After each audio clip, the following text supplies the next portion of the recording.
Sir നോക്കുന്നത് ഒരു 22 മുതൽ 29 വരെയുള്ള കുട്ടികളെയാണ്. അത് മാറ്റി ഒരു 30-35 ആക്കുകയാണെങ്കിൽ കഴിഞ്ഞാലൊന്നും പെൺകുട്ടികളല്ല ബേബി, ഓളെല്ലാം തള്ളച്ചുകളാണ്, തള്ളച്ചുകൾ. അറിയാം, ഞാൻ സ്ഥിരം വരുന്നത്. എന്ത് തോന്നിയാ സാടാ നീ ആ ഗോപിക എന്റെ വീട്ടിൽ വിളിച്ചു പറഞ്ഞു? നീ എപ്പോഴും മര്യാദ കണ്ണാടി നോക്കിട്ടാ നോക്കടാ, നോക്ക്. സത്യം പറഞ്ഞേ, എന്നെ കാണാൻ പേക്കാന്തവള എന്റെ വീട്ടുണ്ടാ. ഓന്റെ ഒരു ഉറക്കം തൂങ്ങിയ കണ്ണും ഊരുത്താണ് ഷോൾഡറും പള്ള കണ്ടാലും മതി. നീ നടക്കുന്ന എങ്ങനെ അറിയാം? താറാവ് നടക്കുന്നില്ലേ അതിന്റെ കൂട്ടാ. ഇതൊരു സ്വർഗാനുരാഗിയുടെ ജാതകം.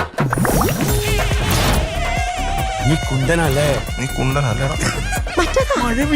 മഴവില്ല പഴശ്ശിന്റെ പടത്തുറുപ്പന്മാരായിരുന്നു ഞാളെ കുടുംബം. നിങ്ങൾക്ക് ആർക്കെങ്കിലും ഞാളെ ജയേഷിനെ കല്യാണം കഴിക്കാൻ താല്പര്യമുണ്ടെങ്കിൽ ഞാൻ തയ്യാറാണ്. നീ എവിടെയെങ്കിലും ഒന്ന് ഉറച്ചു നിൽക്കണിപ്പൂല്ലേ? നീ എന്റെ മോനാണെങ്കിൽ ഓള് കാണിച്ചു തരുന്ന പെണ്ണിനെ നീ കെട്ടും. എന്നൊക്കെ തോന്നിയതോടെ എഴുതിവിട്ടെ. ഒന്നാന്തര സ്ത്രീവൃതയല്ലേ അതൊക്കെ.